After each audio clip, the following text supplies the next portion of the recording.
Malam tadi, kau bertindak tanpa menunggu perintahku, Patih. Ampun Paduka Ratu jika aku menunggu istana akan kehilangan kendali, dan rasa takut akan memilih jalannya sendiri. Itulah jawabanku juga. Mulai hari ini, keamanan tidak lagi bersifat reaktif.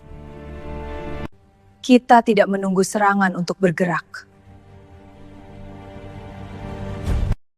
Malam itu, tidak ada perang, tidak ada titah, tidak ada pengumuman. Yang ada hanya langkah cepat di lorong gelap, napas yang ditahan, dan satu kesalahan kecil, mencoba tetap netral. Di Majapahit, saat arah sudah dipilih, yang tidak memilih akan dipilihkan. Dan malam itu, darah pertama tumpah bukan karena perang, melainkan karena terlambat menentukan sikap. Halo para penjaga sejarah Nusantara. Semoga kalian selalu sehat, kuat menyimak kebenaran yang tidak selalu nyaman, dan jernih melihat bahwa sejarah tidak selalu bergerak karena niat baik. Seringkali ia bergerak karena ketakutan. Jika kamu menikmati kisah Majapahit yang tidak hanya berbicara kejayaan, tetapi juga harga yang harus dibayar untuk kekuasaan, pastikan kamu subscribe, like, dan tulis di komentar. Netralitas sudah berakhir. Malam turun di istana tanpa suara peringatan. Tidak ada jendrang ronda yang dipercepat. Tidak ada lonceng jaga yang dipukul lebih sering dari biasanya.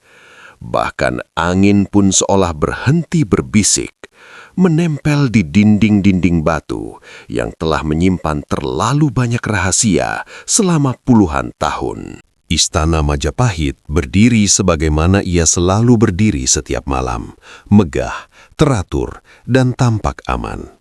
Dari kejauhan, ia menyerupai makhluk raksasa yang sedang tidur. Dadanya naik turun perlahan, nafasnya berat namun teratur. Obor-obor di sepanjang lorong dalam menyala stabil. Api kecilnya menari pelan, seakan malam ini tidak berbeda dengan malam-malam sebelumnya.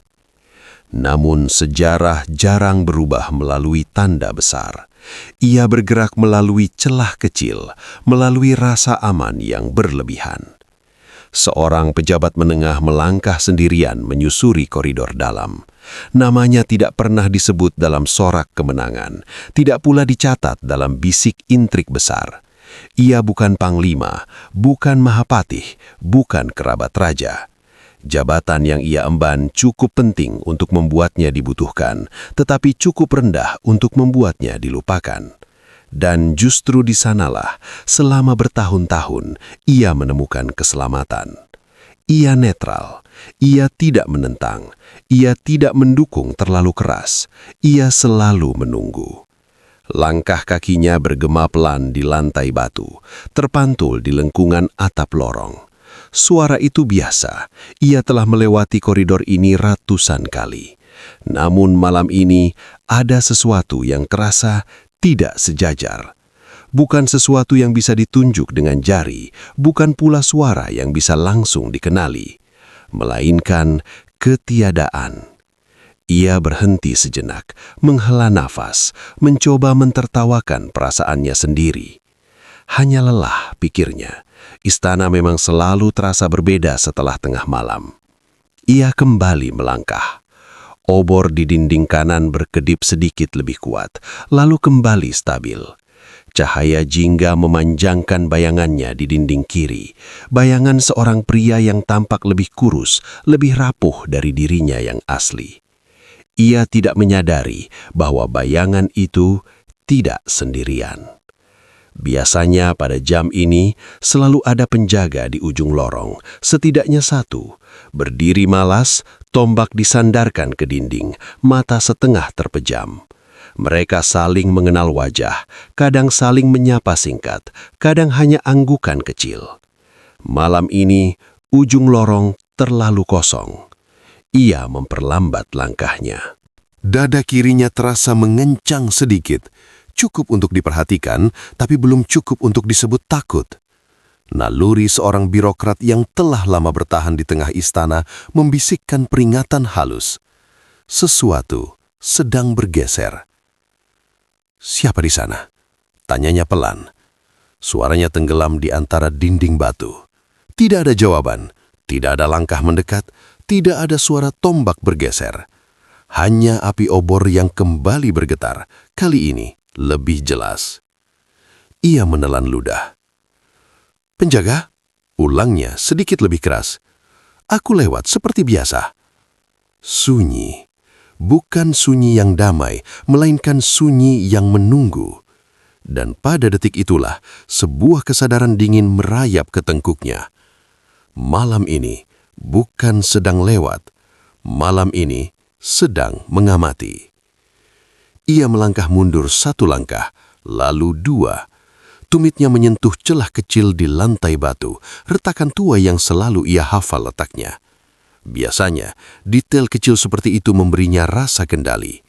Namun kini, justru membuatnya sadar betapa sempit ruang geraknya. "Ini hanya lorong kosong," gumamnya, lebih untuk dirinya sendiri daripada siapapun. Ia memutar badan, berniat kembali ke arah haula kecil tempat para pejabat biasa berkumpul sebelum berpencar. Namun, baru 2 langkah ia bergerak, sesuatu berubah. Bukan suara langkah, bukan desah napas, melainkan perubahan tekanan udara seperti ketika seseorang berdiri terlalu dekat di belakangmu. Sebelum ia sempat berbalik sempurna, sebuah tangan menutup mulutnya dari belakang, kuat, terlatih, tidak gemetar. Tubuhnya menegang seketika, jantungnya menghantam dada seperti hendak keluar. Ia mencoba berteriak, tetapi suara itu mati di telapak tangan yang menekan harangnya. "Tenang," bisik sebuah suara rendah di dekat telinganya. Suara pria dewasa. Bukan suara mabuk, bukan suara panik. Terlalu tenang untuk malam seperti ini. "Kalau kau berteriak, aku tidak bisa menjamin apapun." Ia mencium bau besi tipis, bau senjata yang terawat, keris. Tubuhnya mulai gemetar tanpa izin. Aku tidak," katanya terbata, suara teredam.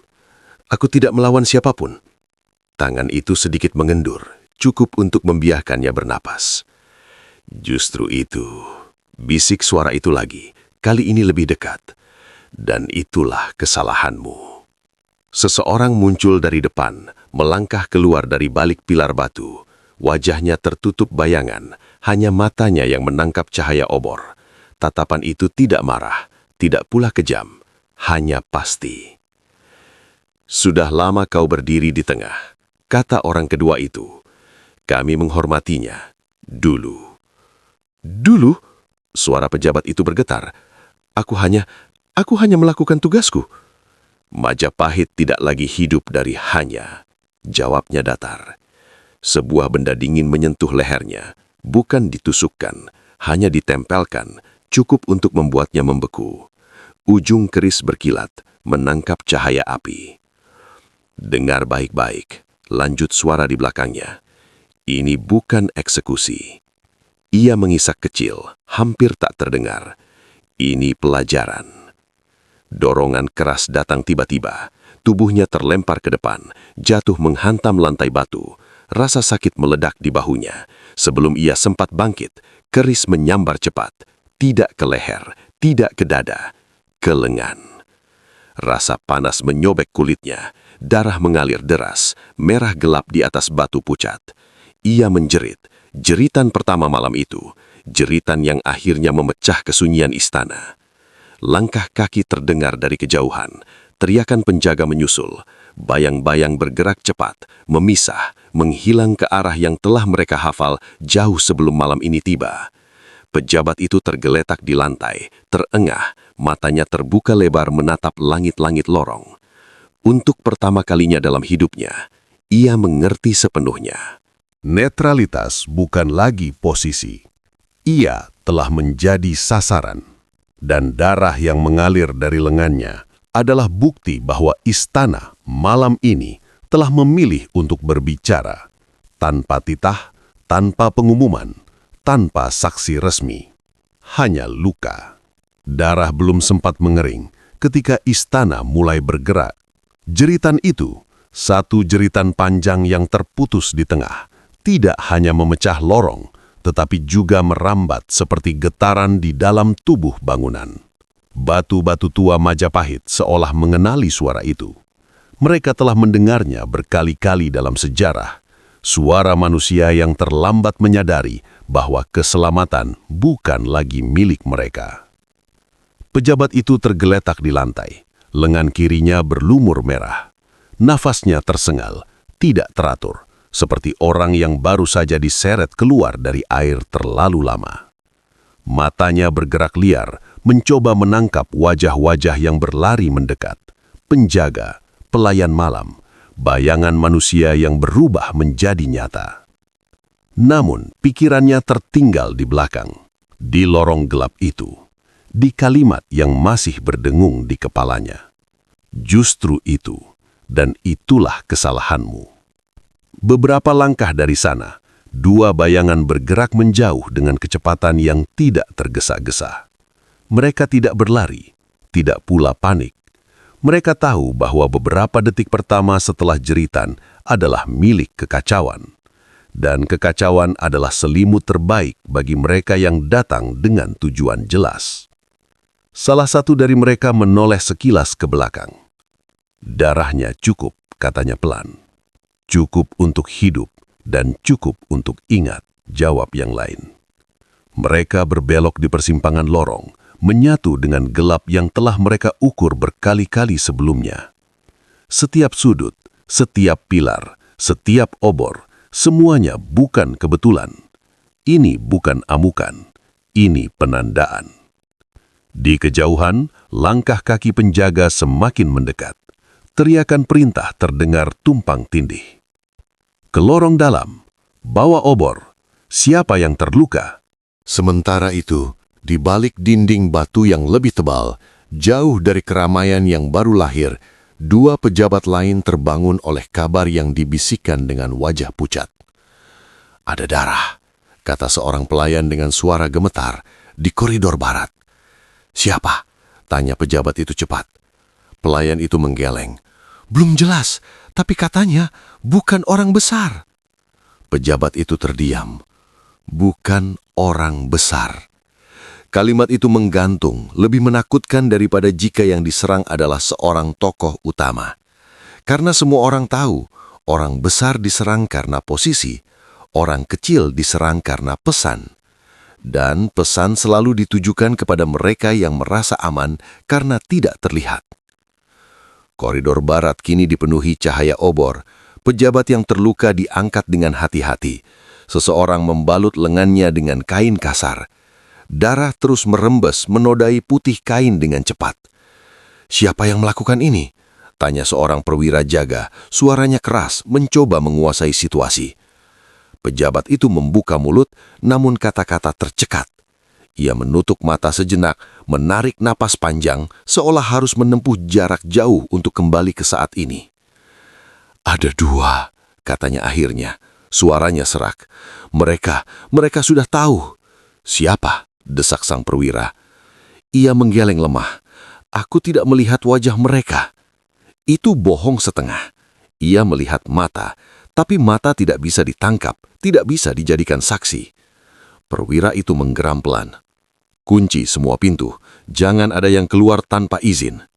Perintah itu menyebar cepat, seperti api menyambar jerami kering. Gerbang dalam diperiksa, penjaga ditambah. Lorong-lorong yang biasanya lengang, kini dipenuhi bayangan bersenjata. Namun di balik kesiagaan mendadak itu, sesuatu yang lebih berbahaya telah lahir. Pertanyaan. Di ruang-ruang kecil, di balik tirai, di sudut-sudut tempat bisik selalu hidup, pertanyaan yang sama mulai muncul. Kalau dia yang netral bisa diserang, siapa berikutnya? Di sebuah ruang samping, jauh dari lokasi darah, seorang pejabat tua duduk dengan tangan gemetar di atas meja rendah. Ia menatap mangkuk air yang tak disentuh. Ini tidak masuk akal, gumamnya. Rekannya, lebih muda, namun wajahnya sudah keras oleh tahun-tahun intrik, menghela napas pendek. Justru sangat masuk akal. Dia tidak memihak siapapun. Dan itulah masalahnya sekarang. Pejabat tua itu mengangkat kepala. Sejak kapan tidak memihak menjadi dosa? Rekannya tidak langsung menjawab. Ia menatap pintu, memastikan tak ada yang mendekat, lalu berkata pelan. Sejak istana berhenti menunggu semua orang siap. Di sisi lain istana, dua orang yang sama sekali tidak terkejut oleh kabar itu berdiri berdampingan di lorong sempit. Jeritannya terdengar jauh, kata yang pertama. Cukup jauh, jawab yang kedua. Artinya penjaga terlambat. Kau yakin ini target yang tepat? Yang kedua berhenti berjalan, menoleh. Dia berdiri di tengah, sudah lama. Banyak yang berdiri di tengah. Tidak semuanya terlihat aman. Mereka melanjutkan langkah. Target. Kata itu bergaung di kepala banyak orang malam itu, meski tidak semua berani mengucapkannya. Istana Majapahit selama ini mengenal musuh, pemberontak, pengkhianat, penentang. Mereka mudah diberi nama, mudah ditunjuk. Namun malam ini memperkenalkan kategori baru, orang-orang yang tidak memilih. Dan justru karena itu, mereka menjadi paling berbahaya. Di sebuah ruangan kecil yang dijadikan pos sementara, perwira jaga menerima laporan bertubi-tubi. Tidak ada tanda penyusupan dari luar. Penyerang mengenal lorong. Tidak ada barang berharga yang diambil. Perwira itu memijat pelipisnya. Jadi ini bukan pencurian. Bukan. Bukan pembunuhan juga. Belum, jawab seorang penjaga pelan. Kata belum jatuh berat di ruangan itu. Sementara itu, pejabat yang terluka kini terbaring di ranjang sempit.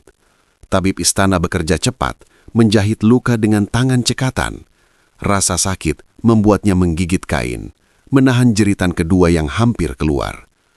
Tenang, kata tabib, lukanya bersih. Mereka tahu kemana harus menyayat. Kalimat itu seharusnya melegakan, namun justru membuat dadanya semakin sesak. Mereka bilang, ini pelajaran. Bisiknya hampir tidak terdengar. Tabib berhenti sejenak. Pelajaran tentang apa? Ia membuka mata, menatap langit-langit. Tentang terlambat. Di luar ruangan itu, istana tidak lagi sama. Pejabat-pejabat yang semula merasa aman karena diam, kini mulai menghitung ulang posisi mereka. Setiap senyum terasa terlalu lama. Setiap sapaan terdengar seperti pengujian. Setiap keheningan berubah menjadi tuduhan tak bersuara. Di satu sudut, seorang pejabat muda berbisik kepada temannya. Aku tidak mau jadi yang berikutnya. Lalu apa yang akan kau lakukan? Ia ragu sejenak. Aku akan bicara. Ke siapa? Ia terdiam. Karena itulah inti masalahnya. Bukan semua orang tahu harus memihak siapa. Tetapi semua orang kini tahu bahwa tidak memihak siapapun bukan lagi pilihan.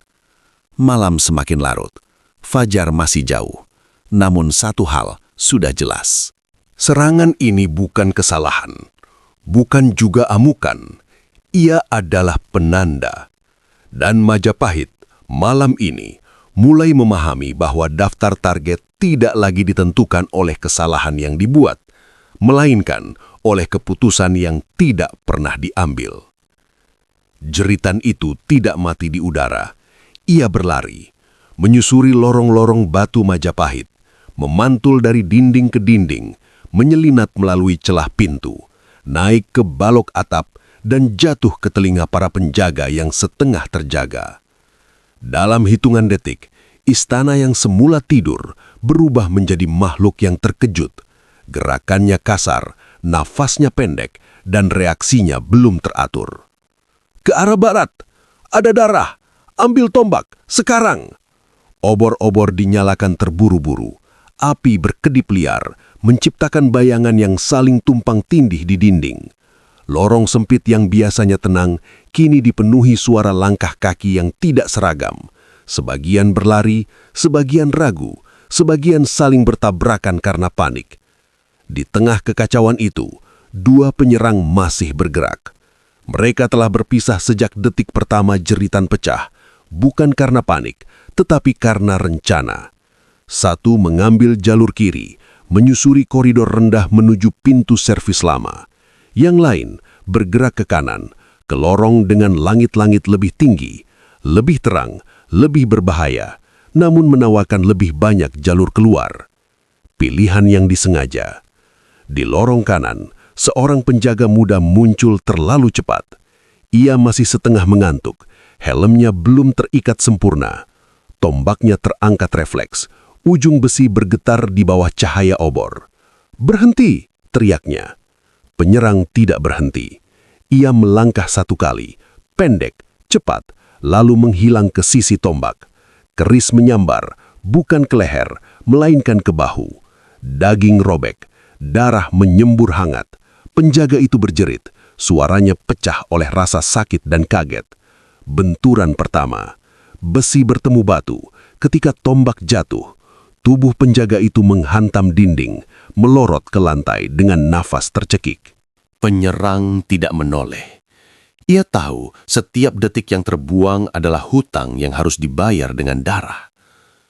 Di sisi lain istana, jalur kiri ternyata tidak sepi. Dua penjaga muncul dari sudut berlawanan. Obor mereka menyatu menjadi satu sumber cahaya besar yang menyilaukan. Bayangan penyerang terperangkap di tengah lorong.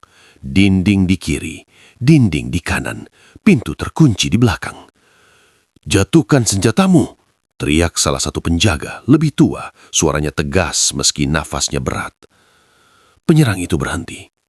Untuk sesaat, ia mengangkat kedua tangan perlahan, keris masih tergenggam di tangan kanan. Api obor memantulkan kilat tipis dari bilahnya.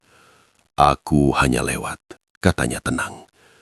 Penjaga yang lebih muda mendengus, lewat dengan darah di tangan. Senyum tipis muncul di wajah penyerang. "Bukan darahku." Dalam satu gerakan mendadak, ia melempar keris, bukan ke penjaga, melainkan ke obor. Api padam seketika. Lorong tenggelam dalam gelap. Dan di dalam gelap, suara lebih dulu berbicara. Benturan keras, umpatan tertahan, nafas terputus. Ketika obor kedua dinyalakan, satu penjaga tergeletak di lantai dengan lengan terkilir, wajahnya memucat. Penyerang itu sudah melompat ke arah lain, menghilang ke celah yang nyaris tak terlihat. Jalur lama yang hanya dikenal oleh mereka yang pernah mempelajari istana, bukan sebagai rumah, tetapi sebagai medan. "Kejar!" teriak perwira dari kejauhan. Namun kejaran di lorong istana bukan seperti di lapangan terbuka. Setiap sudut adalah kemungkinan. Setiap pintu bisa menjadi jebakan, dan setiap bayangan bisa menyembunyikan orang yang sudah siap menikam. Di titik lain, penjaga-penjaga mulai berkumpul tanpa komando jelas. Mereka datang dari berbagai arah, membawa senjata yang berbeda. Tombak panjang, pedang pendek, bahkan kayu pentung yang diambil tergesa. "Di mana dia?" "Ke arah timur." "Tidak, aku melihat ke selatan." Informasi bertabrakan seperti tubuh-tubuh di lorong sempit. Satu perwira mencoba menguasai keadaan. "Formasi! Jangan maju sendiri!" Terlambat. Penyerang di lorong kanan berbalik tiba-tiba, memanfaatkan kekacauan. Ia berhadapan dengan 3 penjaga sekaligus. Tidak ada ruang untuk manuver, tidak ada jarak aman. Ia menyerang. Keris menyambar cepat, terlalu dekat untuk ditangkis dengan tombak panjang. Ujung bilah menemukan celah di antara baju kulit, menusuk dangkal namun tepat. Satu penjaga tersentak, terjatuh dengan napas terputus. Yang kedua mencoba menghantam dengan gagang tombak, namun langkahnya tergelincir di darah. Penyerang menubruk, bahu menghantam dada. Mereka jatuh bersama. "Pegang dia!" teriak seseorang. Terlalu banyak tangan, terlalu sedikit koordinasi. Penyerang itu berhasil bangkit, tetapi sebuah pukulan keras dari belakang menghantam tengkuknya. Pandangannya berkunang-kunang, lututnya menyentuh lantai batu. Ia masih mencoba berdiri ketika kaki perwira menghantam rusuknya. "Cukup!" bentak perwira itu. Penyerang itu terdiam, napasnya terengah-engah. Darah menetes dari pelipisnya, bercampur keringat. Kerisnya terlepas, meluncur di lantai. Untuk pertama kalinya malam itu, satu bayangan tertangkap hidup. Di kejauhan, jeritan baru terdengar, bukan dari serangan, melainkan dari ketakutan yang menyadari bahwa kekerasan ini nyata, dekat, dan tidak lagi bisa disangkal. Lorong-lorong kini penuh penjaga, pintu-pintu ditutup, tidak ada lagi ruang sunyi. Namun yang paling penting bukan jumlah korban, melainkan kenyataan yang mulai merayap ke benak semua orang. Ini bukan duel, ini bukan pembunuhan diam-diam. Ini adalah kegagalan yang disengaja, karena satu penyerang tertangkap, yang lain lolos. Setiap orang yang berdiri di istana malam itu tahu artinya. Pesan telah dikirim. Dan sekarang, Majapahit tidak bisa berpura-pura tidak mendengarnya. Penyerang yang tertangkap diseret ke dinding. Perwira itu berjongkok di depannya, menatap wajah yang setengah gelap. "Siapa yang mengirimmu?" tanyanya dingin. Penyerang itu tersenyum tipis, darah di giginya. "Bukankah kau sudah tahu?" katanya serak. Perwira itu menghantam dinding dengan tinju. "Jawab." "Terlambat," jawab penyerang itu pelan. "Kalian semua sudah terlambat." Kata-kata itu lebih tajam dari keris. Fajar masih jauh, namun malam ini sudah mencatat satu hal yang tak bisa dihapus. Darah pertama telah tumpah. Bukan sebagai akhir, melainkan sebagai awal yang gagal dicegah. Dan dari kegagalan itulah, Majapahit akan belajar bahwa netralitas bukan hanya salah, ia berbahaya. Gajah Mada tidak dibangunkan oleh jeritan. Ia terjaga sebelum suara itu mencapai ruangannya. Bukan karena firasat mistis, bukan pula karena mimpi buruk, melainkan karena kebiasaan lama yang tak pernah benar-benar pergi. Kebiasaan seorang prajurit yang tahu bahwa malam yang terlalu sunyi seringkali menyembunyikan sesuatu. Ketika getaran pertama merambat melalui lantai batu, getaran langkah kaki yang tergesa, tak beraturan, ia sudah duduk. Punggungnya tegak, telinganya menangkap irama kacau yang tak mungkin disalah-artikan. Ia berdiri tanpa tergesa, mengenakan pakaian sederhana, tidak lengkap, tidak seremonial. Ia tidak membutuhkan tanda jabatan untuk bergerak malam ini. Yang ia butuhkan hanyalah arah. Pintu dibuka dari luar dengan cepat. "Patih," kata seorang pengawal muda, nafasnya terengah. "Ada serangan di koridor barat. Satu pejabat terluka, satu penyerang." "Hidup?" potong Gajah Mada. Pengawal itu menelan ludah. "Satu tertangkap hidup, yang lain lolos." Gajah Mada mengangguk pelan. Tidak ada umpatan. Tidak ada amarah yang meledak, hanya satu tarikan nafas panjang, seperti seseorang yang akhirnya mendengar kabar yang sudah ia perkirakan. "Bawa aku ke sana," katanya singkat. Lorong-lorong istana kini tidak lagi sunyi, obor menyala lebih rapat. Penjaga berdiri rangkap, mata mereka waspada, tangan mereka lebih dekat ke gagang senjata. Namun kewaspadaan itu masih mentah, belum terkoordinasi, belum memiliki pusat. Gajah Mada berjalan di tengah kekacauan itu seperti batu di tengah arus. Langkahnya cepat tetapi tidak tergesa. Matanya bergerak konstan, mencatat detail yang orang lain lewatkan. Obor yang terlalu dekat dengan pintu samping, penjaga yang berdiri sendirian di persimpangan, lorong yang dibiarkan kosong karena semua orang berlari ke arah suara. Ia berhenti di samping seorang pengawal yang duduk bersandar ke dinding, bahunya berlumur darah. "Kau terluka?" tanyanya. Pengawal itu menegakkan badan, mencoba memberi hormat. "Masih bisa berdiri, Patih." "Tidak perlu," kata Gajah Mada. Ia meraih tombak dari tangan pengawal itu, menimbangnya sejenak. Siapa yang memimpin di sini? Pengawal itu ragu. Belum ada perintah tunggal. Gajah Mada mengangguk, sekali lagi, tanpa komentar. Ia melangkah ke tengah lorong dan suaranya terdengar jelas, tidak keras, namun cukup untuk membuat beberapa kepala menoleh. "Dengarkan." Satu kata, namun cukup untuk membuat beberapa kepala menoleh. Mulai sekarang, tidak ada yang bergerak sendiri. Tutup semua jalur keluar dalam, lorong servis, 2 orang setiap simpang. Jangan kejar bayangan, amankan ruang. Seorang perwira jaga mendekat, wajahnya tegang. Patih, penyerang 1 tertangkap. Kami, yang tertangkap tidak penting. Yang lolos itulah masalahnya. Perwira itu terdiam. Gajah Mada menoleh ke arah gelap di ujung lorong. Arah yang ditunjukkan nalurinya bukan laporan. Dia tidak pergi jauh. Dia masih di dalam. Kalimat itu menyebar seperti dingin di punggung orang-orang di sekitarnya. Gajah Mada berjalan lebih cepat sekarang. Tidak berlari. Ia tidak ingin suaranya mengumumkan kehadirannya. Lorong menyempit, langit-langit lebih rendah. Bau darah masih menggantung di udara, bercampur dengan asap obor. Di satu persimpangan, ia berhenti mendadak. Patih, seorang penjaga terkejut. Sekarang, api dipadamkan satu persatu. Lorong tenggelam dalam gelap yang hampir total. Hanya cahaya samar dari kejauhan yang menyisakan siluet kasar dinding batu. Dalam gelap itulah, Gajah Mada mendengar sesuatu. Napas. Bukan napas orang yang panik, bukan pula napas penjaga yang kelelahan. Napas yang ditahan terlalu lama. Ia menggeser tombak di tangannya, menurunkan pusat berat tubuhnya. Keluar, katanya, suaranya datar. Atau aku anggap kau memilih jalan yang lebih pendek. Tidak ada jawaban.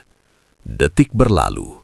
2, 3. Lalu sebuah bayangan bergerak, cepat, rendah, menuju celah di antara 2 pilar. Gajah Mada melempar tombak, bukan lurus ke tubuh, melainkan ke dinding di depan bayangan itu. Besi menghantam batu dengan bunyi keras, memantul, memaksa bayangan itu berbelok. Mereka bertemu di jarak yang terlalu dekat untuk senjata panjang. Keris berkilat di udara. Gajah Mada menangkis dengan gagang tombak, kayu dan besi beradu keras. Getarannya merambat ke lengannya, namun ia tidak mundur. Penyerang itu cepat, terlatih. Ia menyerang bukan untuk menang, melainkan untuk menciptakan celah. Gajah Mada melangkah masuk ke jarak yang lebih berbahaya. Lututnya menghantam paha lawan, siku menyambar rusuk, keris meleset tipis dari lehernya. Mereka jatuh bersamaan. Di lantai batu, duel berubah brutal dan senyap. Tidak ada teriakan, hanya napas berat dan suara benturan tubuh. Gajah Mada menahan pergelangan tangan lawan, memutar, memaksa keris terlepas. Penyerang itu mencoba bangkit. Tendangan Gajah Mada menghantam lututnya. Bunyi tulang bertemu batu terdengar tumpul. Penyerang itu terhuyung, jatuh kembali. Gajah Mada berdiri di atasnya, bayangannya menutup wajah lawan. Kau bukan pencuri, bukan pembunuh bayaran biasa. Penyerang itu tersenyum, darah di sudut bibirnya. Dan kau bukan penjaga biasa. Gajah Mada berlutut, satu lutut menekan dada lawan, cukup untuk membuat napasnya pendek. Siapa yang memerintahkanmu? Tanyanya. Penyerang itu tertawa kecil, batuk yang menyakitkan. Kau sudah tahu jawabannya. Gajah Mada menatapnya lama, tidak ada kemarahan di matanya, hanya perhitungan. Ia mengangkat tangan, bukan untuk meninju, bukan untuk membunuh, melainkan menghantam titik leher dengan presisi seorang prajurit lama. Tubuh itu lemas seketika. Hidup, katanya pada penjaga yang mendekat.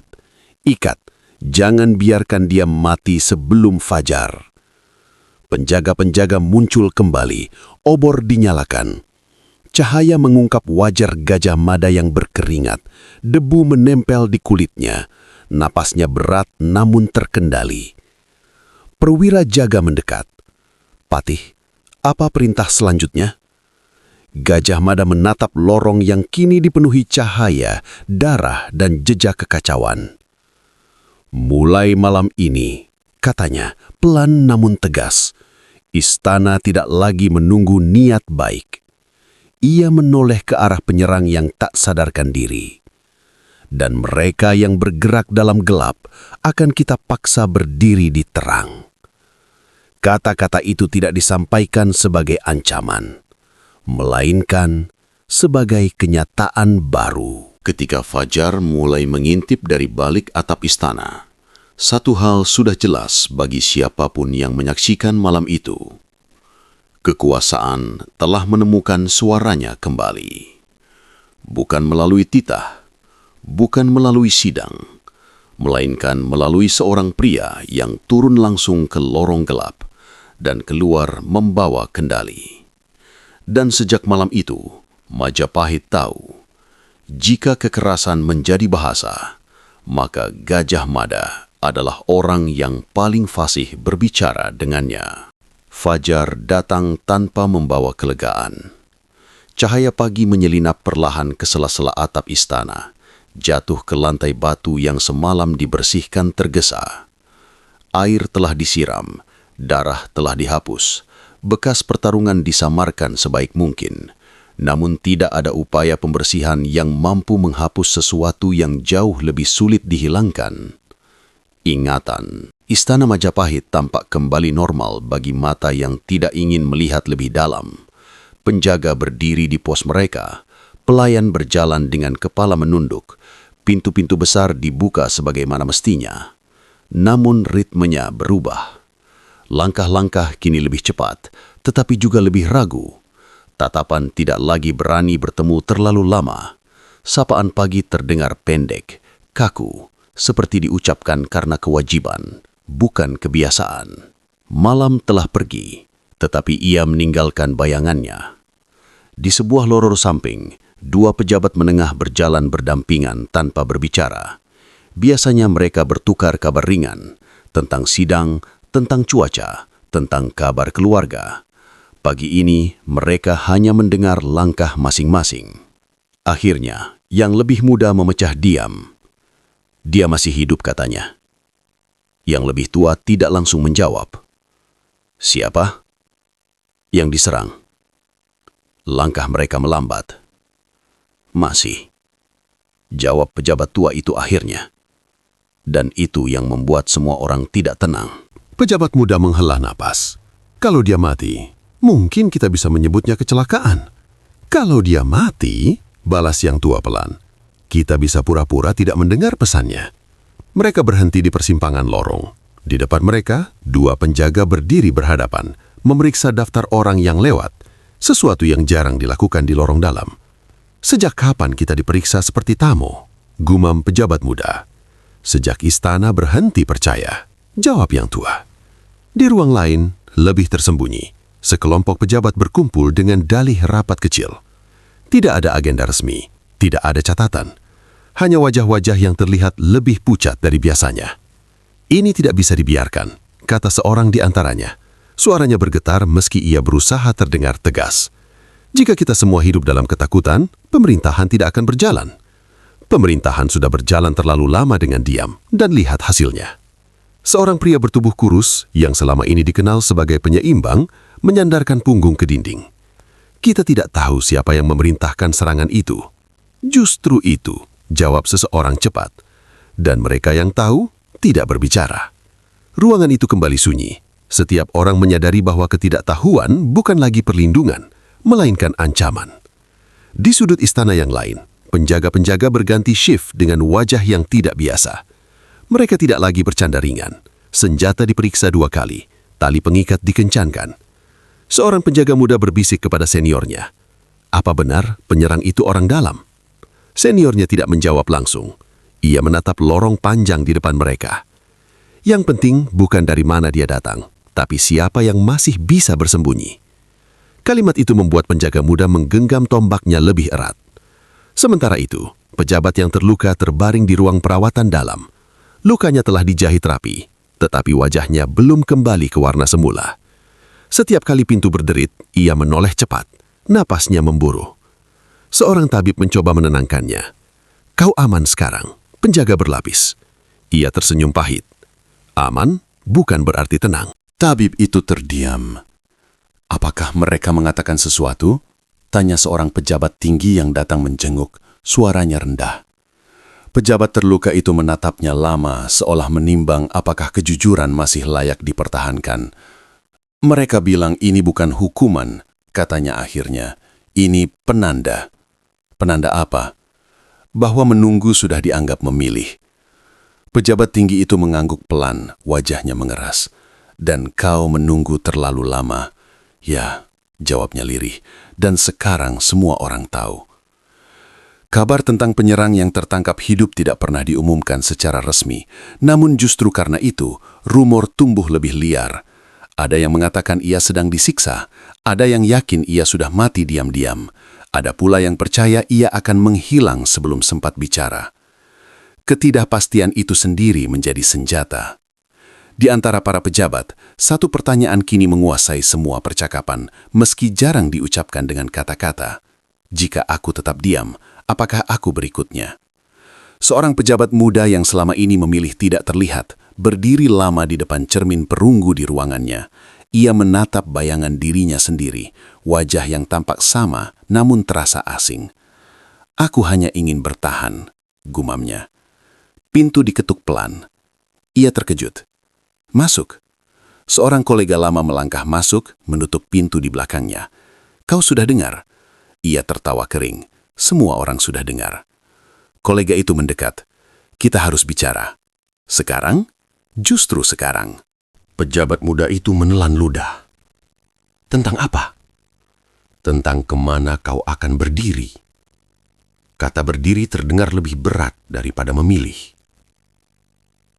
Di balai rung kecil, perwira-perwira penjaga menerima arahan baru. Tidak tertulis, tidak dibacakan secara resmi, namun jelas. Mulai hari ini, kata salah satu perwira senior, kalian tidak hanya menjaga gerbang, kalian mengamati. Mengamati siapa? Tanya seorang penjaga. Perwira itu menatap mereka satu persatu. Semua. Tidak ada tanya lanjut. Dan di atas semua itu, satu kesadaran tumbuh cepat di seluruh istana. Malam tadi bukan puncak. Ia hanyalah pembuka. Istana Majapahit kini tidak lagi terbagi antara pendukung dan penentang. Ia terbagi antara mereka yang bergerak dan mereka yang masih ragu. Dan kelompok kedua semakin menyadari bahwa waktu mereka menyusut. Di sebuah lorong sunyi, dua pejabat berpapasan tanpa sengaja. Mereka berhenti, saling memandang, seolah ingin berkata sesuatu, namun tidak ada kata yang keluar. Akhirnya salah satu berkata pelan, "Kau akan..." Ia tidak menyelesaikan kalimatnya. Yang lain menjawab lebih pelan lagi, "Aku tidak tahu." Mereka berpisah dengan langkah yang lebih cepat dari biasanya. Fajar telah naik sepenuhnya. Aktivitas istana berjalan kembali. Namun semua orang tahu, ini bukan pagi seperti biasanya. Ini adalah pagi setelah ketakutan menemukan rumah. Dan Majapahit, yang selama ini bertahan dengan keseimbangan rapuh, kini berdiri di ambang fase baru, di mana diam tidak lagi netral dan ketakutan mulai menuntut keputusan. Pagi itu, istana tidak berisik. Ia juga tidak tenang. Ia berada di antara dua keadaan, seperti nafas yang ditahan terlalu lama. Aktivitas berjalan, perintah dilaksanakan, sidang-sidang kecil digelar, tetapi tidak ada satupun yang bergerak dengan keyakinan lama. Setiap langkah terasa seperti keputusan kecil yang bisa berakibat besar. Di ruang dalam, Tribuwana berdiri sendirian. Ia tidak duduk di singgasana, tidak pula mengenakan kebesaran penuh. Ia memilih berdiri di dekat jendela tinggi, tempat cahaya pagi jatuh miring ke lantai batu. Dari sana, ia bisa melihat sebagian halaman dalam, penjaga yang berlipat, gerak yang lebih kaku, formasi yang tidak biasa. Ia tidak menoleh ketika langkah-langkah mendekat. Laporan lengkap, katanya singkat. Para pejabat yang hadir berdiri sedikit terpisah satu sama lain.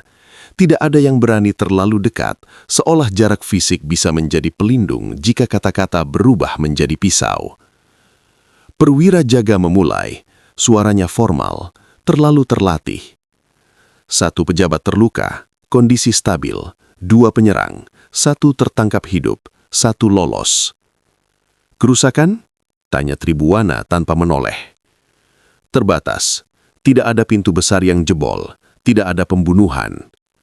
Ia akhirnya berbalik, tatapannya tajam, namun wajahnya tenang. Tidak ada pembunuhan. Ulangnya pelan. Atau belum. Tidak ada yang menjawab. Diam menggantung, diam yang sama yang selama ini melindungi banyak orang. Namun pagi ini, diam itu terdengar seperti pengakuan. Siapa targetnya? Lanjut Tribuana. Pejabat menengah, Paduka, jawab seorang pejabat istana. Tidak dikenal sebagai pendukung kubu manapun. Netral, kata Tribuana. Bukan bertanya, menyimpulkan. Ia berjalan perlahan ke tengah ruangan. Setiap langkahnya bergema jelas, seolah lantai batu sengaja ingin didengar. Selama ini, kita mengira netralitas adalah bentuk kebijaksanaan, cara untuk menjaga keseimbangan. Ia berhenti di hadapan mereka. Ternyata ia juga bisa menjadi cara untuk menghindari tanggung jawab. Seorang pejabat tua memberanikan diri bicara. Paduka, ini bisa diredam, kita bisa. Diredam, potong Tribuana. Suaranya tidak naik, justru itu yang membuatnya lebih berat. Dengan apa? Dengan diam? Pejabat itu menunduk. Diam, lanjutnya. Telah membuat banyak orang merasa aman. Dan rasa aman itulah yang dipatahkan tadi malam. Ia menghela napas pelan. Pertanyaannya bukan lagi siapa yang benar. Ruangan itu sunyi. Pertanyaannya, katanya, siapa yang masih berpura-pura belum memilih? Kata-kata itu jatuh seperti batu ke air tenang. Di sisi lain istana, Gajah Mada berdiri di ruang yang lebih sempit, menghadap penyerang yang tertangkap. Pria itu terikat, wajahnya pucat, namun matanya masih menyimpan keyakinan yang belum runtuh. Kau tahu, kata Gajah Mada pelan, kalau kau bicara sekarang, kau mungkin hidup lebih lama. Penyerang itu tersenyum tipis. Dan jika aku bicara, hidupku berakhir lebih cepat. Dengan cara berbeda, balas Gajah Mada. Penyerang itu menatapnya lama. Yang berbahaya bukan orang yang menyerang, katanya akhirnya. Yang berbahaya adalah mereka yang menunggu sambil berharap badai lewat. Gajah Mada tidak menjawab. Ia hanya mengangguk kecil. Seolah kalimat itu mengonfirmasi sesuatu yang sudah ia tahu. Kembali ke ruang dalam, Tribuana kini duduk. Keputusan telah dibuat, bahkan sebelum ia mengucapkannya. Kita tidak akan mengumumkan apapun hari ini. Tidak ada titah besar. Tidak ada pernyataan.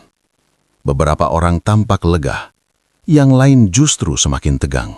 Tapi, lanjutnya, mulai hari ini, setiap posisi akan dinilai, setiap diam akan dicatat, setiap keraguan akan dianggap sebagai sikap. Seorang pejabat muda, suaranya hampir berbisik, bertanya, "Dan jika kami belum siap, Paduka?" Tribuana menatapnya langsung. Sejarah tidak menunggu kesiapan. Kalimat itu sederhana, namun tidak memberi ruang berlindung. Ia bangkit. Kita telah memasuki fase baru. Tidak ada lagi penyangga, tidak ada lagi waktu untuk berdiri di tengah. Ia menoleh ke arah pintu, seolah tahu siapa yang berdiri di baliknya. Patih, panggilnya.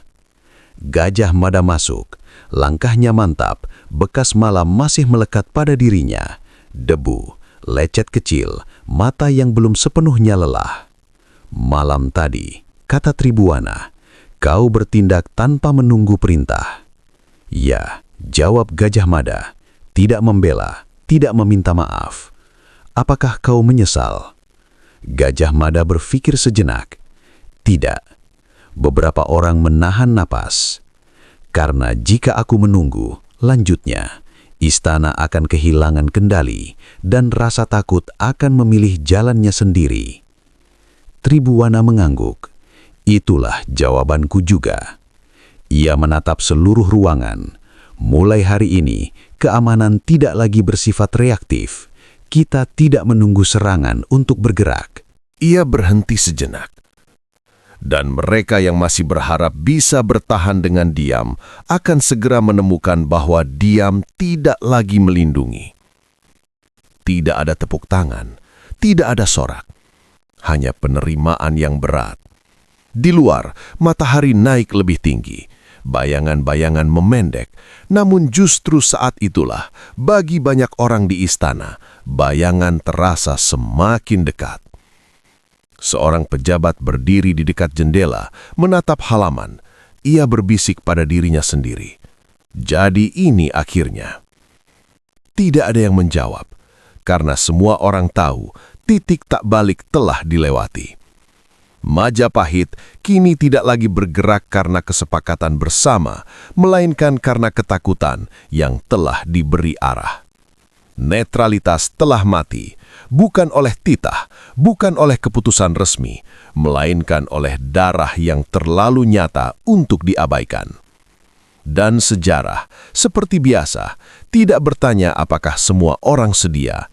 Ia hanya melangkah maju, menyeret mereka yang ragu, dan menguatkan mereka yang telah memilih.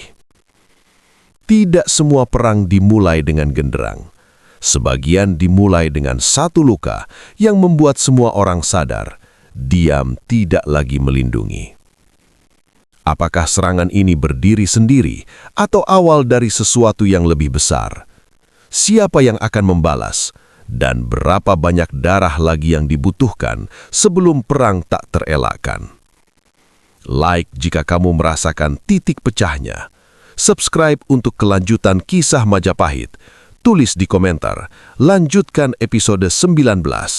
Karena di episode berikutnya, kita akan masuk ke wilayah yang lebih gelap. Episode 19, Darah Pertama di Dalam Istana.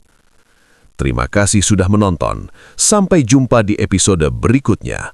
Wassalamualaikum warahmatullahi wabarakatuh.